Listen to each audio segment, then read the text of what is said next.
को सुपुर्द करेंगे। देश अपना कर्ज चुकाने का एक छोटा सा प्रयास करेगा।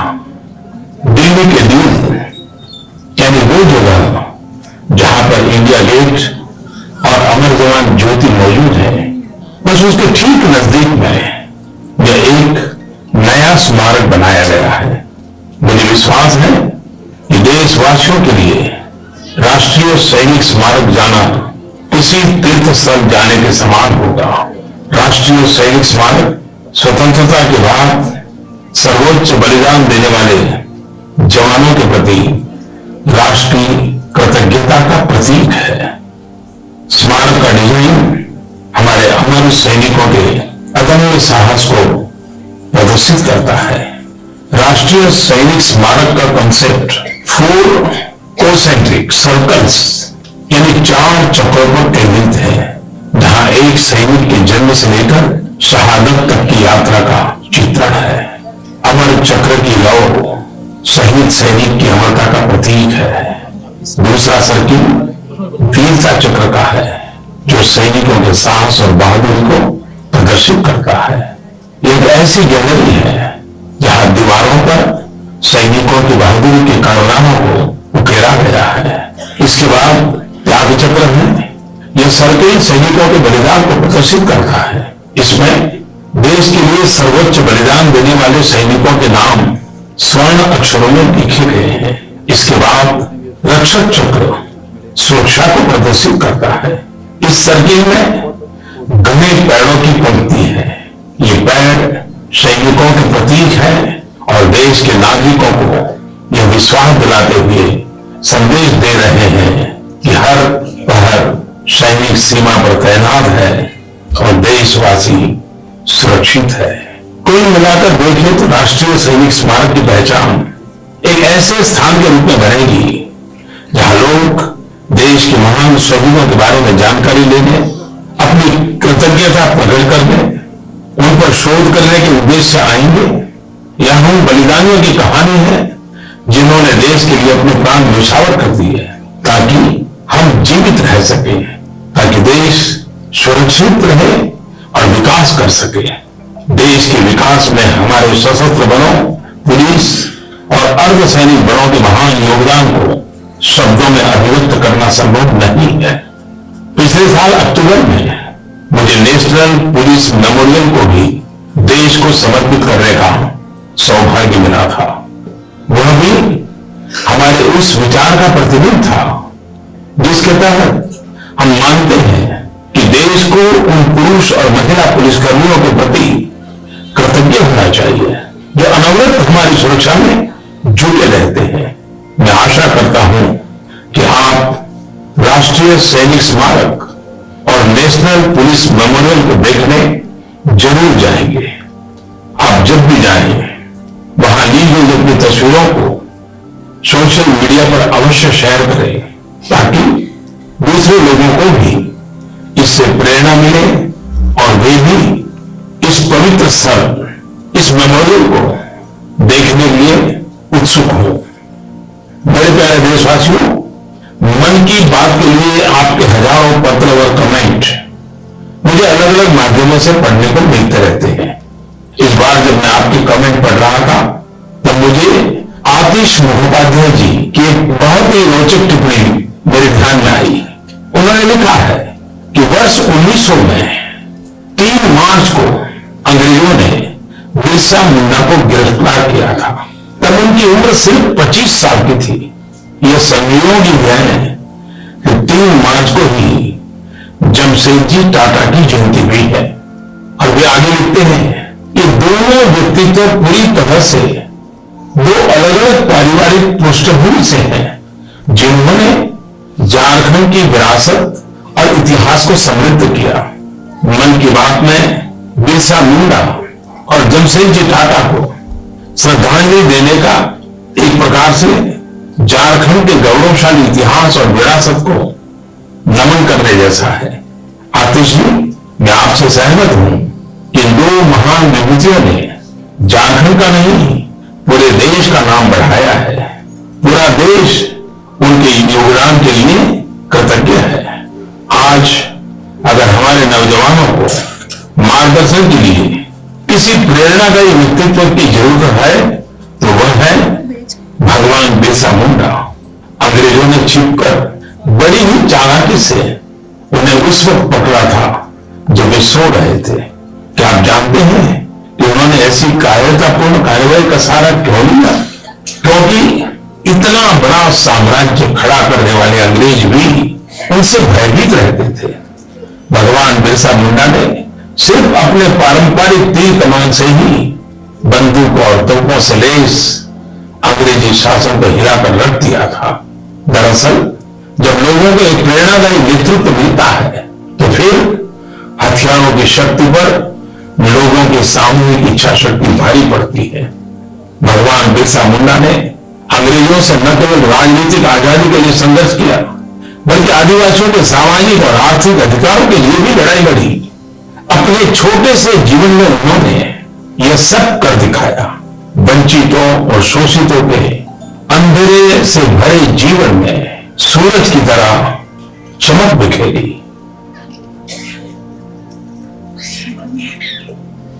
मन की बात यह कार्यक्रम विश्व का सर्वाधिक देखा और सुना जाने वाला कार्यक्रम है। इस कार्यक्रम की 104वीं कड़ी आगामी रविवार 27 तारीख को प्रातः 11 बजे माननीय प्रधानमंत्री जी द्वारा की जाएगी। 100 एपिसोड हो जाने के बाद इसका समाज पर और विश्व पर और आपके और हमारे जीवन पर क्या प्रभाव पड़ा, इसके विश्लेषण को लेकर बहुत चिंतन करते हुए टास्क इंटरनेशनल के चेयरमैन के मन में एक विचार आया कि इसका प्रभाव, इसका इंपैक्ट, उसका एनालिसिस किस तरह किया जाए, उसका परिमापन किस तरह किया जाए। इसको लेकर उनके मन में यह विचार आया कि समाज के प्रत्येक वर्ग से बात की जाए, समाज के प्रत्येक वर्ग को इसका भागीदार बनाया जाए। और उस विचार को लेकर डॉक्टर राघवेंद्र शर्मा जी आगे बढ़े। उन्होंने अपने टीम के साथ इसका चिंतन किया और यह छोटा सा जो विचार था यह विशाल रूप लेने लगा और इसकी वैश्विक इसका स्टेटस क्या है, विश्व स्तर पर ये कहां दिखता है, इसे देखने के लिए मैं आपको बताने में बहुत हर्ष महसूस कर रहा हूं कि विश्व की सर्वाधिक जिसे कहते हैं एकदम सार्थक संस्था जो है Guinness book of world record, उससे हमारी टीम ने संपर्क किया। और उससे जब टीम ने संपर्क किया और इस विचार को उनके साथ शेयर किया कि इस तरह का हम एक कार्यक्रम चाहते हैं, क्या यह विश्व में कहीं इस तरह की घटना घटित हुई है, मुझे आपको दीदी बताते हुए बहुत हर्ष हो रहा है कि उनका जो जवाब आया वो हमारे लिए बहुत उत्साहवर्धक था। उनका जवाब आया, इट्स एन एक्सीलेंट आइडिया। और इस आइडिया को लेकर जो कि डॉक्टर राघवेंद्र शर्मा ने कहा कि इसका इम्पैक्ट जो है वो समाज पे, हमारे जीवन पे कैसे पड़ रहा है, इसके आकलन के लिए यह मैराथन सेमिनार जिसके 51वें सत्र के हम सभी भागीदार हो रहे हैं और इस ऐतिहासिक घटना के हम सभी साक्षी बनने जा रहे हैं और यह हमारे सबके लिए गौरवशाली समय है। मैं बिना समय लिए अब आमंत्रित करना चाहता हूं हमारे मुख्य वक्ता इस सत्र की लोकप्रिय विधायक श्रीमती कृष्णा गौर जी को। वे आए और अपना उद्बोधन दें। श्रीमती कृष्णा गौर जी।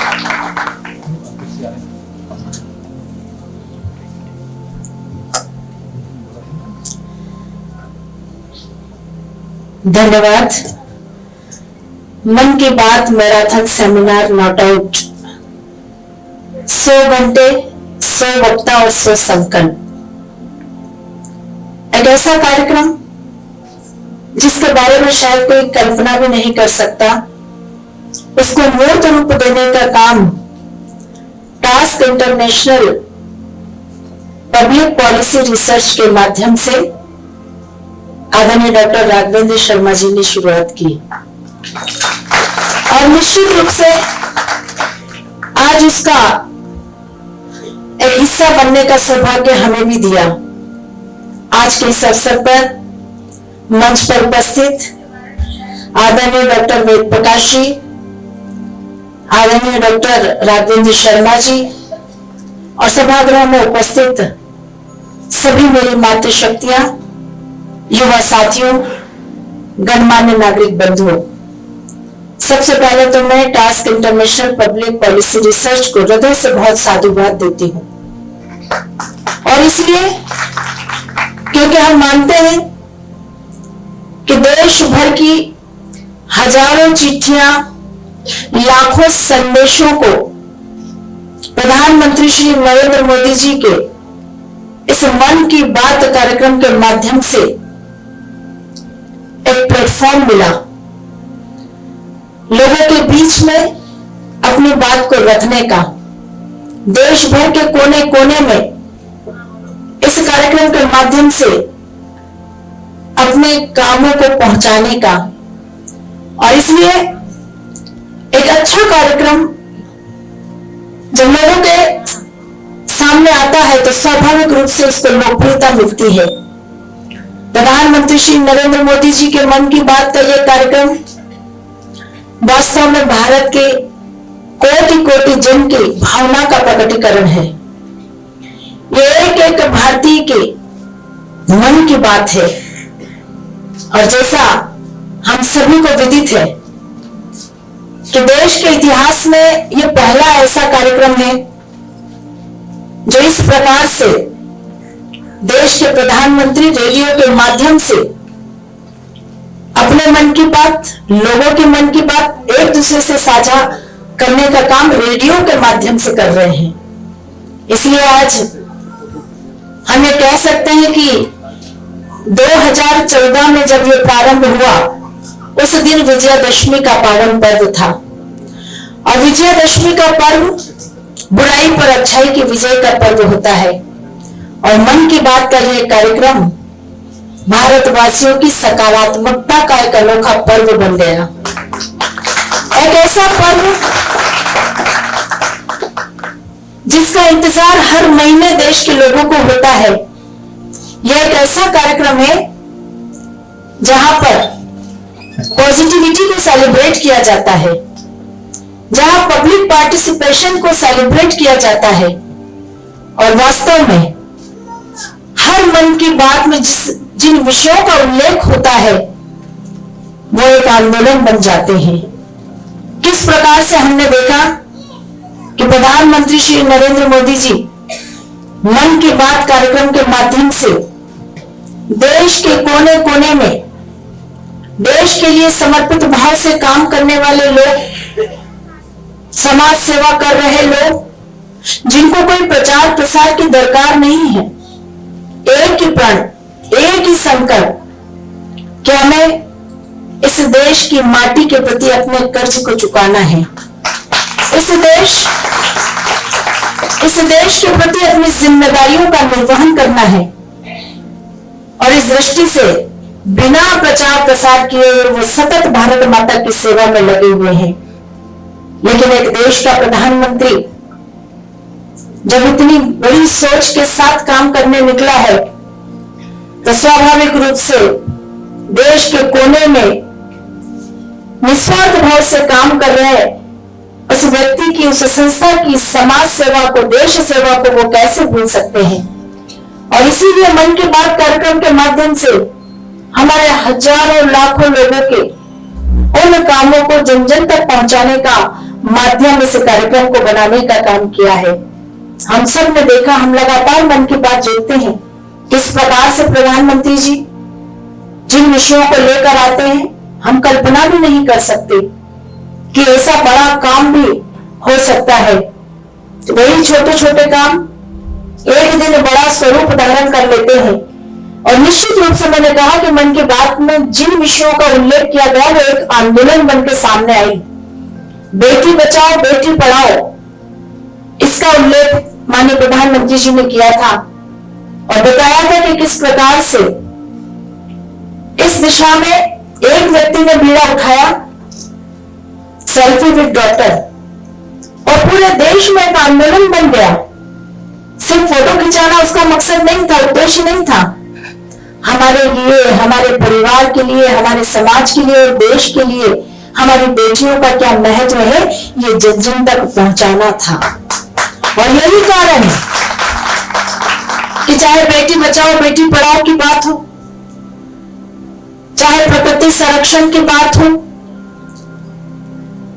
इस देश के प्रति देश की सेना जो जिस प्रकार से लगातार हमारी सीमाओं पर सुरक्षा देकर हमारे जीवन को सुरक्षा प्रदान कर रही है, उनका हौसला बढ़ाने की बात हो, आजादी के अमृत काल की बात हो, अमृत सरोवर की बात हो, हम सब ने देखा कि किस प्रकार से एक एक भारतीय इस कार्यक्रम के माध्यम से जुड़ा है। और इसलिए आज हम सबको गर्व है ये कहते हुए कि प्रधानमंत्री श्री नरेंद्र मोदी जी विश्व के सर्वाधिक लोकप्रिय नेता कहलाते हैं।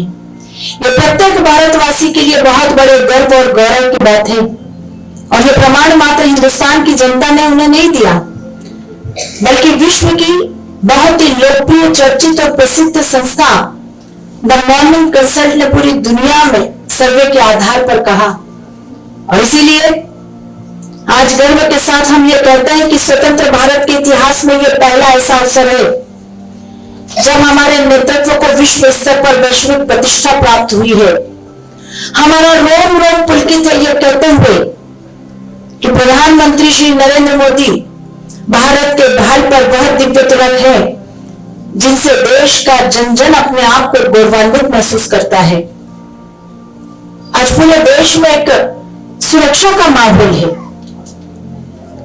एक मजबूत नेतृत्व दिखाई दे रहा है।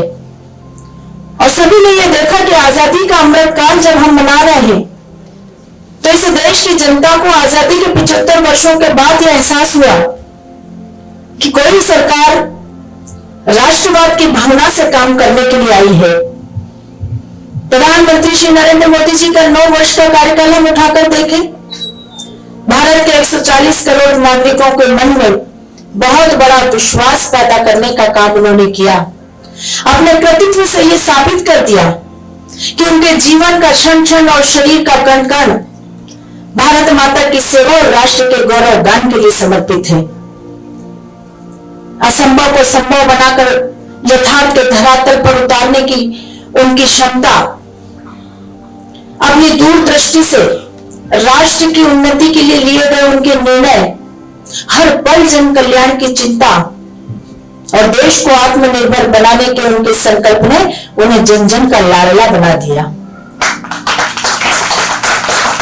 आज एक भारत श्रेष्ठ भारत, हमारे देश के स्वतंत्रता संग्राम सेनानियों ने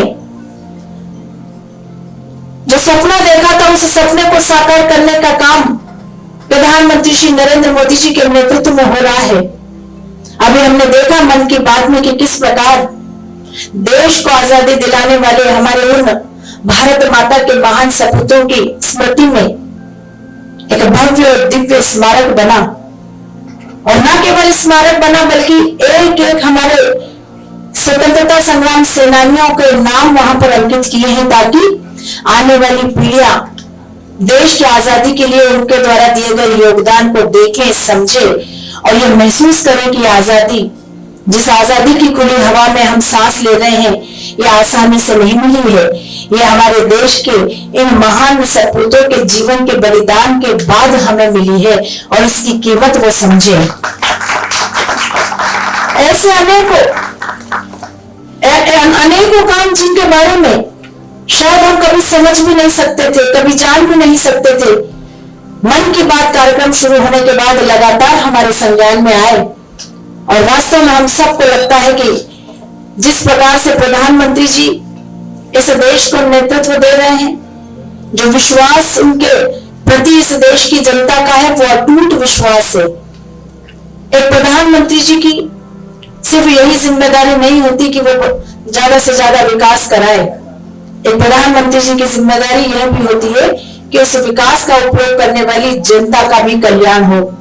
और इस दृष्टि से अगर देखा जाए तो जब देश आजादी का अमृत काल मना रहा है तो हम इस अमृत काल में देशवासियों को यह महसूस करते हुए देख रहे हैं कि पहली बार कोई सरकार एक ऐसे उद्देश्य को सामने रखकर काम कर रही है जिसमें हर परिवार को खुशहाल देखना है। हर वो परिवार हमको खुशहाली लेकर आना है जिसमें जो सुख सुविधाओं से दूर है, वंचित है, जो विलासितापूर्ण अट्टालिकाओं से दूर है, गांव में, शहरों की गरीब बस्तियों में निवास करते हैं। ऐसे परिवारों की चिंता आज तक किसी ने नहीं की, पहली बार प्रधानमंत्री श्री नरेंद्र मोदी जी ने की। और हमने देखा कि किस प्रकार से हर परिवार को पक्का आवास, हर परिवार को शौचालय, हर परिवार को आयुष्मान भारत कार्ड, हर गरीब परिवार के लिए जनधन का खाता, हर परिवार को लगातार वो सारी सुख सुविधाएं देने का काम जिसकी अपेक्षा उन्हें सरकारों से होती है। और इसलिए आज हम ये कह सकते हैं कि देश की सरकार प्रधानमंत्री जी के नेतृत्व में वंचित वर्ग को विकास की मुख्य धारा से जोड़कर सशक्त बनाने का काम कर रही है। और इसके साथ साथ दूसरी तरफ देश में हो रहा चारों तरफ का विकास भी हमें दिखाई दे रहा है। किस प्रकार से आज स्मार्ट सिटीज का निर्माण हो रहा है, स्मार्ट रोड बनाए जा रहे हैं, इंटरनेशनल एयरपोर्ट बन रहे हैं, अंतरराष्ट्रीय स्तर के हमारे रेलवे स्टेशन आकार ले रहे हैं, हाईवेज का निर्माण हो रहा है। ये चारों तरफ हो रहा विकास प्रधानमंत्री श्री नरेंद्र मोदी जी के नेतृत्व वाली सरकार के विकास गाथा कह रहे हैं। और इसका मात्र एक ही कारण है कि देश को पहली बार एक मजबूत नेतृत्व मिला है, एक निर्णय लेने वाला नेतृत्व मिला। आजादी के बाद लगातार काम कर रही सरकारों के ने जो नेतृत्व दिया उसमें वो हिम्मत ना जुटा पाए, वो निर्णय ना ले पाए। लेकिन प्रधानमंत्री जी ने इस देश के लिए कठोर से कठोर निर्णय लेकर ये साबित कर दिया कि वो इस देश की नासूर होती हुई समस्याओं को खत्म करने का काम कर रहे हैं। अगर इन समस्याओं को नहीं खत्म नहीं किया तो आगे जाकर ये नासूर बन जाएंगी और देश का नुकसान करेंगी। और इसके लिए अगर कठोर निर्णय लेना पड़े तो वह भी लिए। लेकिन आश्चर्य इस बात का है कि प्रधानमंत्री जी के प्रति देश की जनता का विश्वास देखिए। जो निर्णय लिए हर निर्णय के साथ हर भारतवासी उनके साथ खड़ा था। चाहे नोटबंदी का निर्णय हो इस देश से काला धन समाप्त करने के लिए, चाहे जम्मू कश्मीर राज्य से धारा 370 समाप्त करने की बात हो, चाहे इस देश में नागरिकता संशोधन कानून लाने की बात हो, चाहे राम मंदिर के निर्माण की बात हो, देश की सेनाओं के आत्मबल को बढ़ाने के लिए एयर स्ट्राइक, सर्जिकल स्ट्राइक की बात हो, ये निर्णय अगर लिए हैं तो हमारे मजबूत नेतृत्व की वजह से हुए हैं। और इसीलिए आज पूरा देश अपने आप को सुरक्षित महसूस करता है।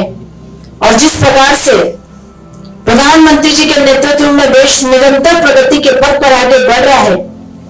अभी 2 दिन पूर्व हम सब ने देखा कि किस प्रकार से चंद्रमा पर हमारे चंद्रयान 3 ने उतरकर पूरे विश्व में तहलका मचा दिया। हम विश्व के ऐसे पहले देश बन गए जो चंद्रमा के दक्षिण ध्रुव पर पहली बार पहुंचा है। यह हमारे लिए बहुत बड़े गर्व और गौरव की बात है। हर भारतवासी आज गर्व के साथ सर उठाकर यह कह सकता है कि भारत को एक ऐसे प्रधानमंत्री मिले हैं जो इस देश के विकास के लिए, देश की प्रगति के लिए पूरे साहस के साथ, पूरे हिम्मत के साथ निर्णय लेते हैं। और वास्तव में वह हमारे भारतवर्ष के लिए एक वरदान ईश्वर का है। वो एक नई राजनीतिक संस्कृति का निर्माण कर रहे हैं। और किस प्रकार से उन्होंने अपने प्रधानमंत्रित्व काल में मात्र 9 वर्ष की अवधि में ही इस देश की जनता का भरोसा जीतने का काम किया है। हमको पूरा विश्वास है कि उनके नेतृत्व में ये देश बहुत आगे बढ़ेगा। हम सब मिलकर प्रधानमंत्री श्री नरेंद्र मोदी जी के हर कदम पर उनका साथ देते हुए, उनका संबल बनते हुए, उनके प्रति विश्वास को और मजबूत करने का काम करेंगे। और जिस प्रकार से मन की बात के ये 100 एपिसोड का हमारा आज का ये कार्यक्रम, यहाँ पर लगातार 100 एपिसोड हो रहे हैं, रात दिन हो रहे हैं, 100 घंटे, 100 वक्त, 100 संकल्प, अपने आप में यह अद्भुत, अवर्णनीय, अकल्पनीय है। मैं बहुत बधाई देना चाहूंगी आदरणीय डॉक्टर राघवेंद्र शर्मा जी को, जो आपने इसका बीड़ा उठाया। मुझे पता नहीं था कि इतना सुंदर कार्यक्रम है, इतना अच्छा कार्यक्रम है, और इसमें समाज के हर वर्ग को जोड़ने का काम किया गया है। वह लोग जो कभी किसी कारणवश इस कार्यक्रम से वंचित रह गए हो, वह भी इस कार्यक्रम से जुड़ रहे हैं। और वास्तव में हम चाहते भी यही थे कि एक ऐसा वातावरण इस देश में बने कि सभी लोग, किसी भी धर्म, किसी भी जाति, किसी भी वर्ग के हों, हमारे लिए हिंदुस्तान, हमारे लिए भारत सबसे पहले होना चाहिए। क्योंकि इसी भारत की माटी में हमने जन्म लिया है, इसी के प्रति हमारा दायित्व है, और इसीलिए भारत माता का सर हमेशा गर्व से ऊंचा रहे। एक आदर्श नागरिक के रूप में, एक आदर्श भारतीय के रूप में हम अपनी अपनी जिम्मेदारियों का निर्वहन हमेशा करेंगे। ये संकल्प हम सबको लेना है।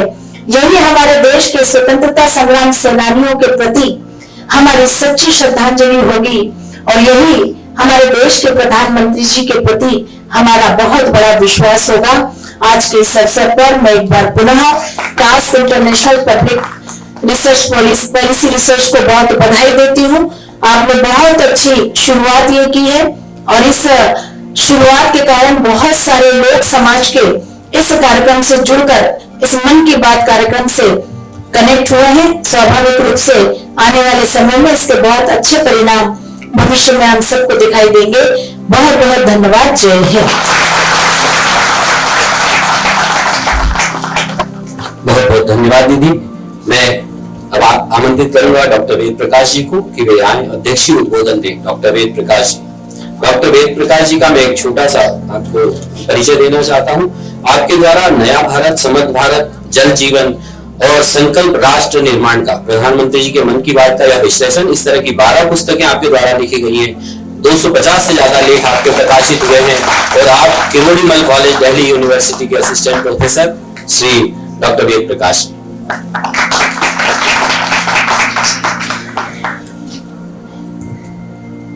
जो भरा नहीं है भावों से, बहती जिसमें रसधार नहीं, वह हृदय नहीं है, पत्थर है जिसमें स्वदेश को प्यार नहीं।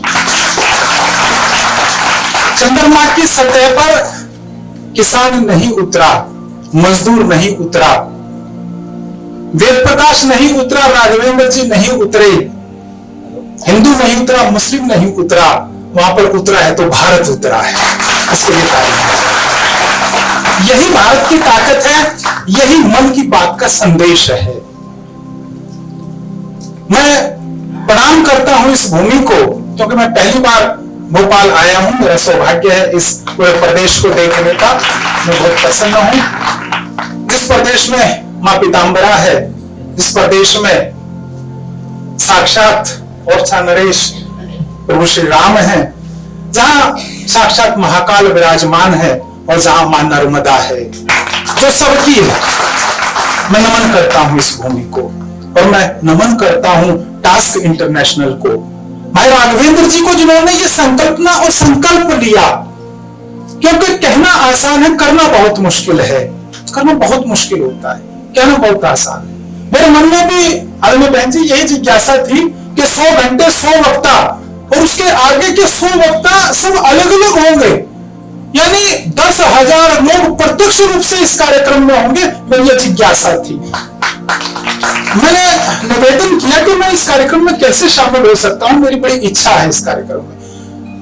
मैं तो बहुत कुछ विद्वान नहीं हूं, बहुत ऐसा कोई बड़ा भी मैंने काम नहीं किया है, लेकिन मुझे लगा कि एक दिन का भर भी मेरा इसमें योगदान हो सकता है क्या। इस भाव से मैं दिल्ली से यहाँ भोपाल आया हूं, और मुझे लगता है मेरे आने की सार्थकता हुई है। मैं आप सबसे मिल पाया हूं, मेरे आने की सार्थकता हुई है। जो रामेश्वरम में लंका तक जाने के लिए बांध बना था, उसमें गिलहरी का प्रयास हुआ था, वो कथा हम सब जानते हैं। वो गिलहरी प्रयास हम सब कर सकते हैं क्या? क्योंकि वो मानवता के लिए बांध बना था। मन की बात मानवता के कल्याण की बात करती है, राष्ट्र के निर्माण की बात करती है, समाज को जोड़ने की बात करती है। कहीं देश के किसी कोने में कोई माता, कोई बहन चटाई बुन रही है, कोई मसाला कूट रही है, वो कैसे आत्मनिर्भर हो रही है, कैसे अपना जीवन यापन कर रही है। कोई किसान हल चला रहा है तो वो क्या उगाता है, वो राष्ट्रीय और अंतरराष्ट्रीय कैसे हो सकता है, ये मन की बात में बन जाता है। मेरे अगर विदिशा का कोई व्यक्ति प्रयास करता, मैं कल आते आते देख रहा था रेलवे ट्रैक के साथ साथ ऐसे तालाब भरे हुए हैं, लबालब भरे हुए हैं जल के। मन की बात में मैंने सुना था, जगजीवन मेरी पुस्तक का जिक्र किया, उसमें मैंने लिखा है कि विदिशा के लोगों ने वो कर दिखाया जल संरक्षण का काम जो अन्य प्रदेश नहीं कर सके। बहुत बड़ी पहल है ये, छोटे छोटे ही तो योगदान है। मैं सिर्फ 1 मिनट में अपनी बात खत्म करूंगा और वो पंक्तियां शायद आप तक पहुंच जाए तो मन की बात की ये चर्चा सार्थक होगी। इस मन की बात जन जन की बात है, वो राजनीति है ही नहीं, आप सुनिए तो सही, वो राष्ट्र नीति है, वो समाज नीति है, वो इस देश की आत्मा को कहने की बात है। वो रेडियो जो एक सामान्य आदमी अफोर्ड कर सकता है, कलर टीवी हम महानगर के लोग शायद अफोर्ड कर लें, उस आदमी के लिए आज रेडियो आज भी स्वप्न ही है, लेकिन वो सुनता है। 10 लोग इकट्ठा हो जाते हैं कि रेडियो में सबने कान लगाया हुआ है। मैंने सोचा भाई ऐसी क्या खबर चल रही है, मैं भी थोड़ा घूमने घामने का शौकीन हूं, तो मैंने देखा, मैंने पूछा, तो उसमें से एक ने कहा अभी थोड़ा रुक जाओ, प्रधानमंत्री कुछ बोल रहे हैं। बड़े ध्यान से सुन रहा है क्योंकि फ्रीक्वेंसी भी कम थी, हिमाचल में था कहीं बहुत दूर। मैंने कहा क्या? बोले हमारे प्रदेश की बात हो रही है, हमारे सेब के किसान की बात हो रही है, मेरा सेब कैसे ड्रोन से दूसरे प्रदेशों में पहुंचेगा, कैसे वो जल्दी पहुंचेगा, इसकी बात हो रही है। यही तो मन की बात है जो जोड़ देती है। हम इतना सा करें, आप तक 2 पंक्तियां पहुंचा रहा हूं। देश हमें देता है सब कुछ, देश हमें देता है सब कुछ। आदरणीय राघवेंद्र जी, बहन जी, देश हमें देता है सब कुछ, हम भी तो कुछ देना सीखें, हम भी तो कुछ देना सीखें। सूरज हमें रोशनी देता, हवा नया जीवन देती है, भूख मिटाने को हम सबकी धरती पर होती खेती है। औरों का भी हित हो जिसमें, हम भी तो कुछ करना सीखे।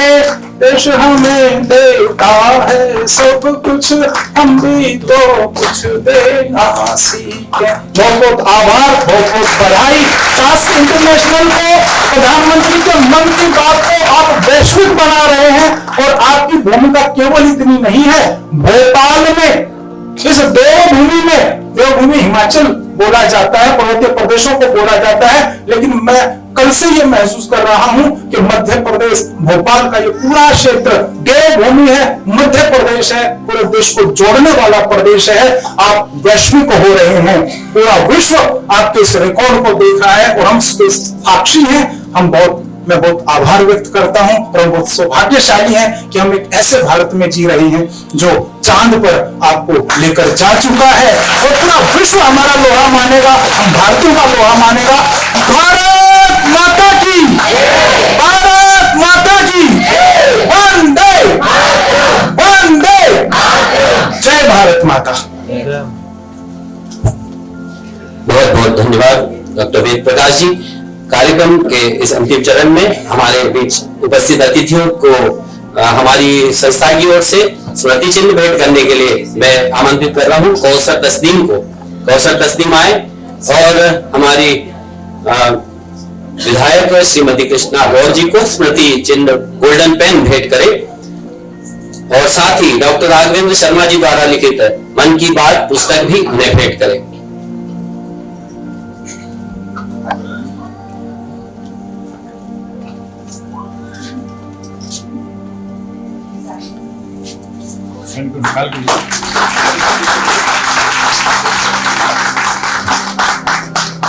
निकाल के दीजिए यह मन की बात का, यह मन की बात अंकित एक गोल्डन पेन है और यह हमारे स्मृति चिन्ह है और यह मन की बात पुस्तक डॉक्टर राघवेंद्र शर्मा जी द्वारा लिखित है। यह भी आपको भेंट कर रहे हैं, जोरदार तालियों से स्वागत करें। मैं आमंत्रित करूंगा प्रतिभा सोनी जी को। प्रतिभा सोनी जी आए और हमारे कार्यक्रम की अध्यक्षता कर रहे डॉक्टर वेद प्रकाश जी को डॉक्टर राघवेंद्र शर्मा जी द्वारा लिखित पुस्तक भेंट करें। प्रतिभा सोनी जी।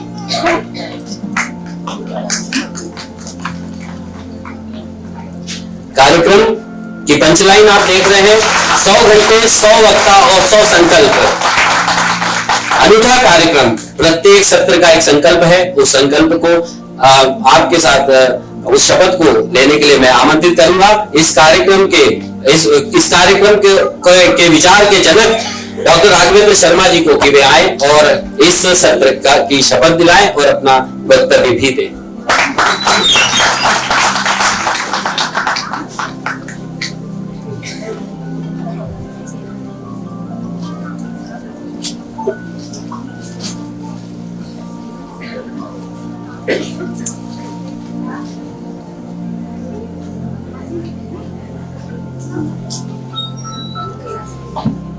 मंचासीन भोपाल के लोकप्रिय विधायक आदरणीय आई कृष्णा जी, आदरणीय वेद प्रकाश जी। वेद प्रकाश जी का हम लोगों से कोई परिचय नहीं था। उन्होंने एक अखबार में खबर पढ़ी कि भोपाल में ऐसा कार्यक्रम हो रहा है। इसके बाद आदरणीय वेद प्रकाश जी का मुझे फोन आया। उन्होंने कहीं से हम लोगों का नंबर ढूंढा होगा।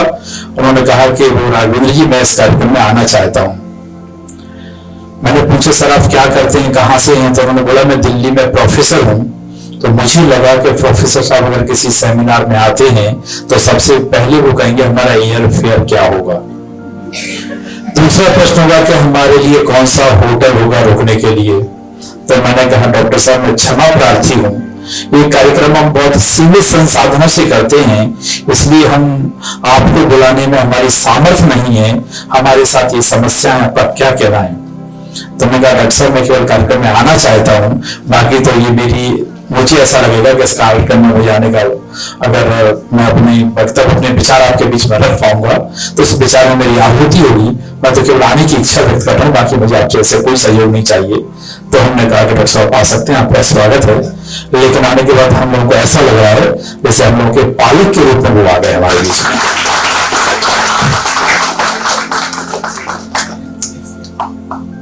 मिनट का समय और है, देशभक्ति का वातावरण है। प्रधानमंत्री ने बॉयर मेमोरियल से ही शुरुआत की है। हमारे एनसीसी के कैडेट बैठे हुए हैं और इन एनसीसी कैडेट होने वाली माताएं बैठी हुई हैं। यहाँ जितने भी बच्चे बैठे हैं इन सबके माता पिता की प्रेरणा से ही वो यहाँ हैं और आगे भी बढ़ेंगे। तो मेरे मन की कुछ विचार है। मैं हमेशा बोलता हूं, अगर मुझे अवसर मिलता है, जैसे किसी को मौका मिले तो कोई गायत्री मंत्र बोल लेता है बार बार, तो उसको शक्ति मिलती है। ऐसे ही एक कविता, एक विचार एक मैं आपके बीच में रखूंगा, चूंकि बातें वो वैसा ही है। और वो विचार वो हैं जब करगिल का वॉर चल रहा था 99 में, तो उस समय एक सैनिक अपनी सीमा पर लड़ रहा था।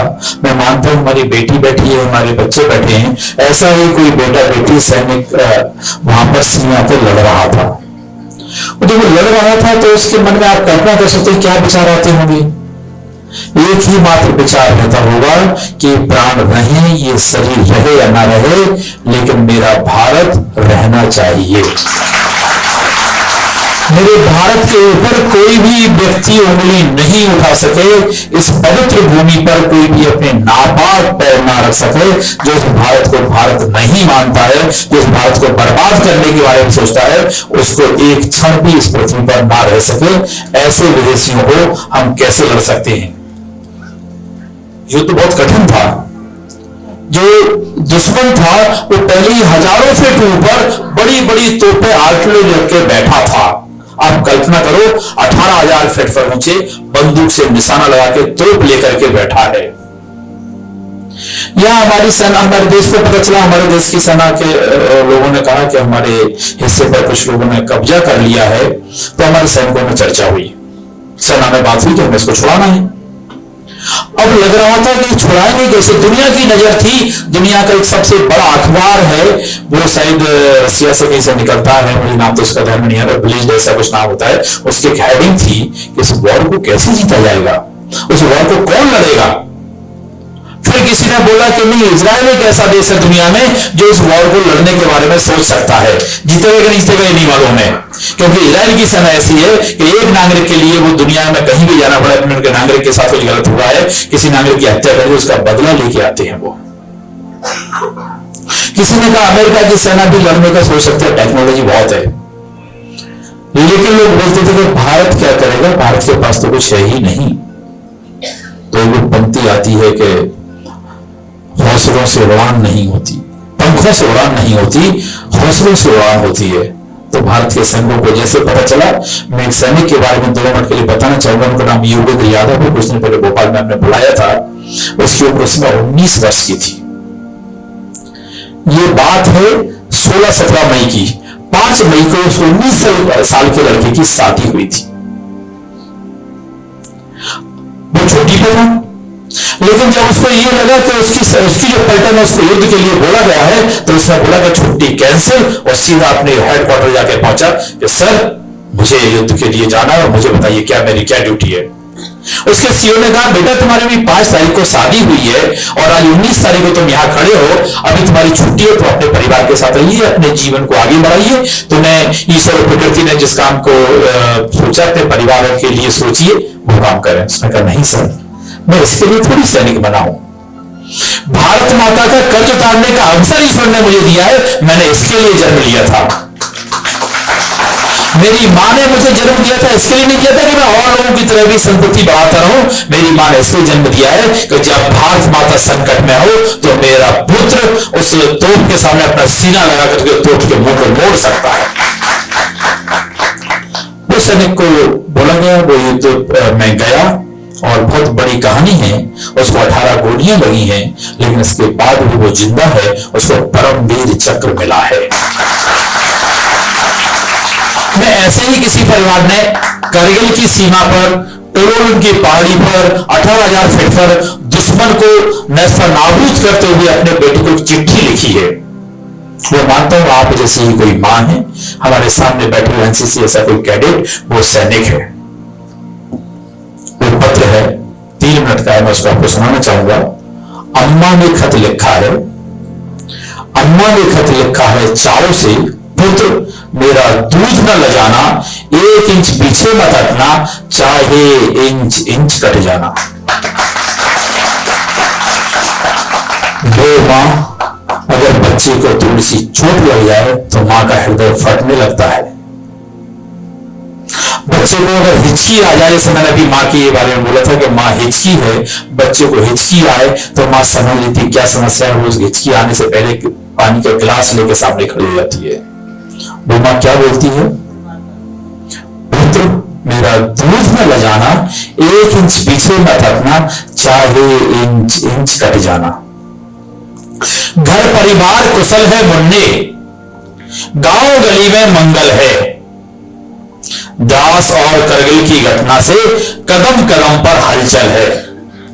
मित्रों, उससे पहले के युद्ध में क्या होता था, हमारे लोग सैनिक शहीद होते थे तो सैनिक का सब नहीं आता था, उसकी ड्रेस और टोपी आती थी और उसी को अपना परिवार हाथ लगा करके, उसको छू के, उसको प्रणाम करके मान लेता था कि मेरा पुत्र आ गया है। लेकिन करगिल युद्ध के बाद जब स्वर्गीय भारत में प्रधानमंत्री अटल बिहारी वाजपेयी जी प्रधानमंत्री थे, तब तय किया गया कि सैनिक का शव उसके परिवार में आएगा और परिवार पूरे सम्मान के साथ उसका अंतिम संस्कार कर लेगा। तब से परंपरा शुरू हुई है। आगे वो लिखते हैं, ज्वालामुखी दिलों में धधके, आंखों में अंगारे हैं, और अर्थीयों के पीछे जय भारत के नारे।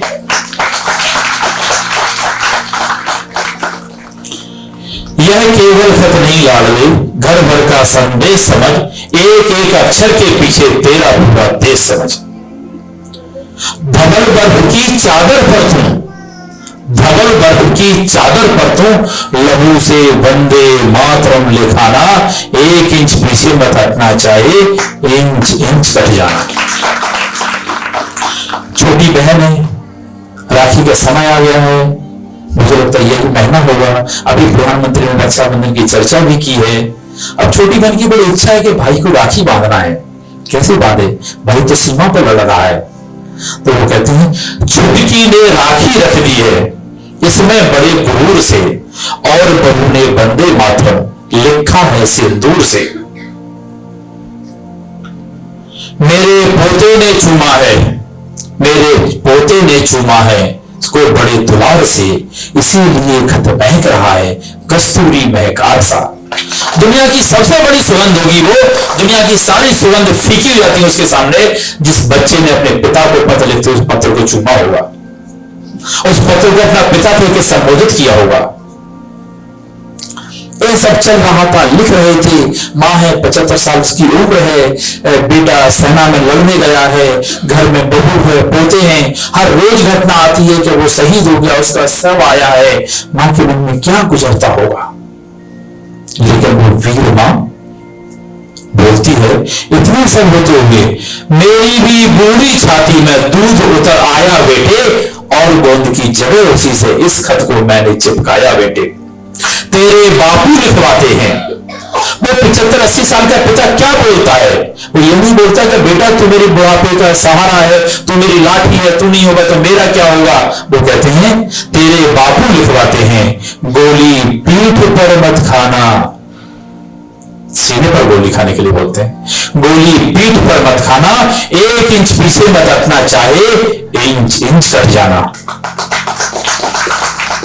और दुलारे एक बात को, और दुलारे एक बात को, शायद तू सच ना माने, इतिहास को स्तब्ध कर दिया इस जग की अनोखी घटना ने। वो इतिहास क्या है हम सब लोग जानते हैं। भारतीय परंपरा में दुनिया में ऐसी कोई व्यवस्था नहीं है जहां कोई भी महिला किसी की अर्थी को कंधा देकर के ले जाए, नहीं है। लेकिन वो कहते हैं वीर शहीदों की विधवाएं धन्य करती धरती को, खुद कंधे पर लेकर जाती अपने पति की अर्थी को। और इधर संसार चकित है देख वृद्ध पिताओं को जो दाग लगाने से पहले करते नमन चिताओं को। साथियों, ये देश है। ये वास्तव में अगर ऐसा कोई वीर सपूत है, आप जैसी महान माता ने उसको जन्म दिया, उसको संस्कार दिया है, आप उसको पहचानो। इस भारत में जन्म लेने वाले सबसे बड़ा सौभाग्य तुम्हारे एक देश में जन्म लिया हमने, और ऐसे संस्कार हम आने वाली संतति को दे सकें। वो आगे कहते हैं मेरा भी माथा ऊंचा हो, ऐसा कुछ करके आना, 1 इंच पीछे मत रखना, चाहे इंच इंच कट जाना। तो हम ऐसे देश के लिए संकल्प ले रहे हैं। माननीय प्रधानमंत्री जी ऐसे ही देश का निर्माण कर रहे हैं, और इसी के लिए प्रधानमंत्री अपना एक एक क्षण, एक एक कण, एक एक पल लगाते हैं। तो हम सब अपने स्थान पर खड़े होकर के अपना दायां हाथ सामने करके साक्षी मान करके संकल्प लें। आज एक अपने स्थान पर खड़े हो जाएं, अपना दायां हाथ सामने कर लीजिए और एक संकल्प दोहराना है। मैं बोलूंगा, उसके बाद आपको दोहराना है। मैं लेता हूं, बोलूंगा, जो लेती हैं वो अपने हिसाब से उसको बोलेंगे। मैं संकल्प लेता हूं कि मैं कचरे के सही प्रबंधन एवं अपशिष्ट को पुनः उपयोग की प्रक्रिया को प्रोत्साहित करूंगा। मैं गीले एवं सूखे कचरे का